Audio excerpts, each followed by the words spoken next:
Interesting story. I basically started out as a developer, and I actually fell into digital marketing when I set up my first business, which was an e-commerce business back in 2011. So what happened was that I set up the website, and after we set up the website, we ran a Kickstarter campaign, and in order to facilitate the Kickstarter, we had to raise $50,000, which we did, which was fantastic. And then we delivered to our backers, and after we delivered to our backers, we were like, oh, how do we acquire new customers? So that's when I actually had to set aside coding and focus on doing digital marketing. So started out by learning things like paid advertising. Sadly, couldn't do a lot of that because we had a very small budget. And eventually I ended up setting up a blog and writing religiously on a product that I wasn't too interested about once a week, continuously for 6 to 9 months. And after a period of 6 months, that blog actually grew to about 100,000 uniques a month. And that's where most of our sales came in from. So that's actually how I started doing digital marketing. And the way I started Two Stallions, which is our agency, is very interesting as well, because a friend of mine approached me, and he's also my business partner today. And he said that, hey, I have a few clients who are looking for website development work as well as digital marketing. And I have certain skill sets, you have the other set of skill sets, we complement each other, why don't we work together, right? So that's how we ended up starting the agency, and I'm still here today. When it comes to digital marketing, for us, the main thing is that we're not too niche down into a specific industry. So for our company, we work with a lot of different industries across the board. And even though the strategy is similar, for each client, your implementation is going to be unique, right? So they have different budgets, they have different criteria, different KPIs, and that's where the fun part comes in. So as long as you enjoy the joy of implementation, it's always going to be unique for you.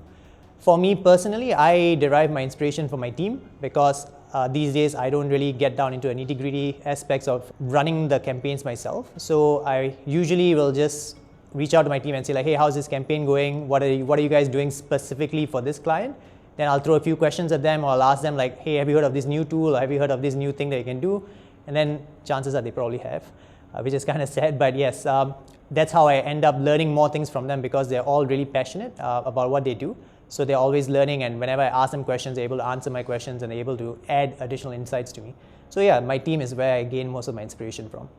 Well, interestingly, as a marketer, the skill that you need the least of is probably the marketing skills themselves. When it comes to working in an agency, one of the top skills you should have is communication skills and having transparent communication, right? So the reason why that is important is because when you work with clients, having a transparent mode of communication with them allows you to build longer lasting relationships which don't crumble at the first sign of projects not running well or things going south. And that's essentially how we have built up our agency, where our clients keep working with us for the long term, because we always have a very open relationship in terms of sharing all the good as well as the bad.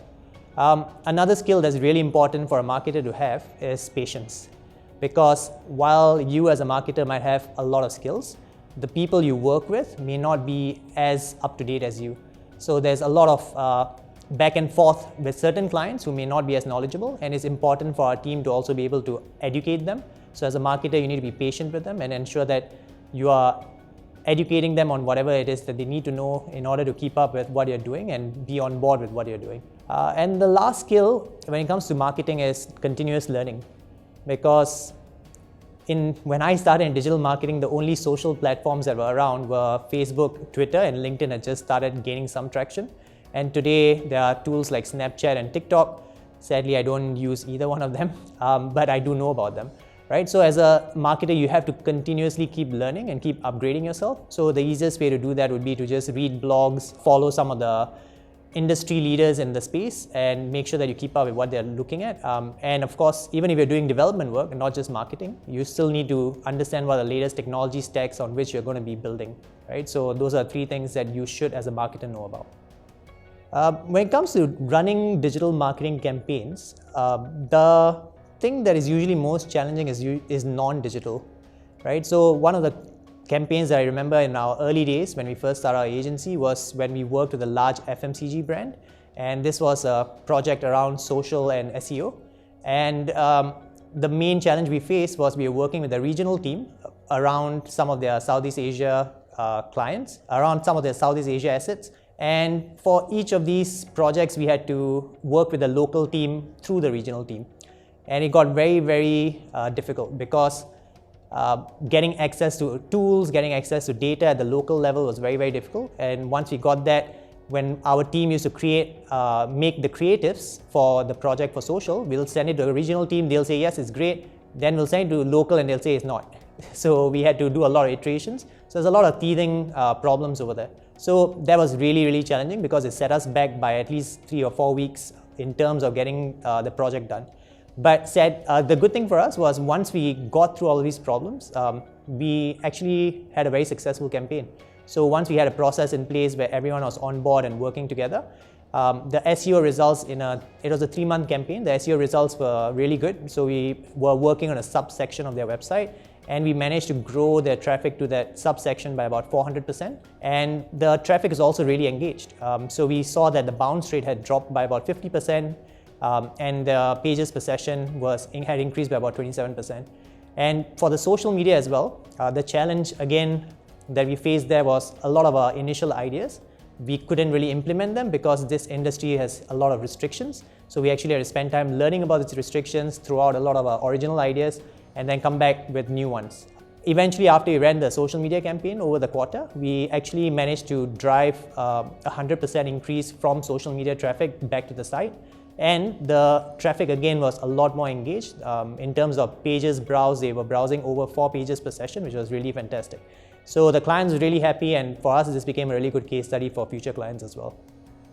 Well, one of the things that I would highly recommend anyone starting any business, not just an agency, is to go ahead and get a mentor, because that would really simplify your journey a fair bit. Right, knowing or being able to speak to someone who can give you the advice of what they had gone through before themselves will really shorten your path towards success. So I would definitely recommend that to anyone.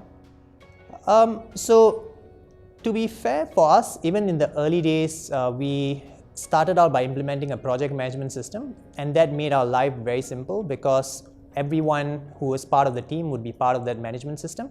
And therefore, they would get direct access to our clients, so our clients could directly communicate with them through that.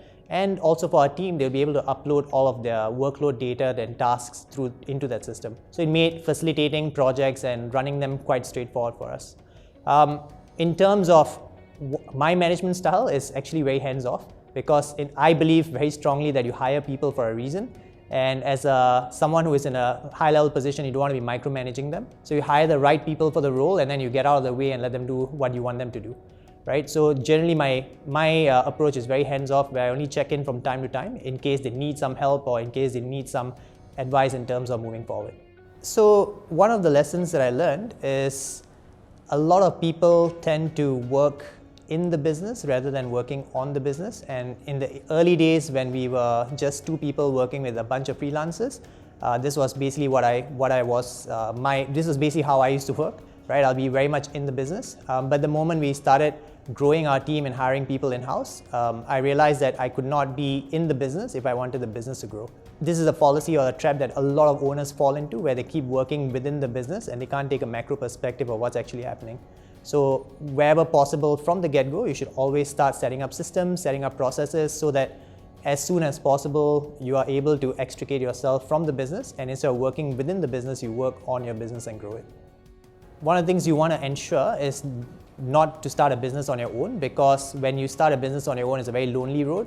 So having a business partner definitely helps, because it allows you to share the workload, share the pain, and as well as share the joys, right? So if possible, don't try and start things up alone on your own. Always try and find a business partner to begin your journey with. Yeah.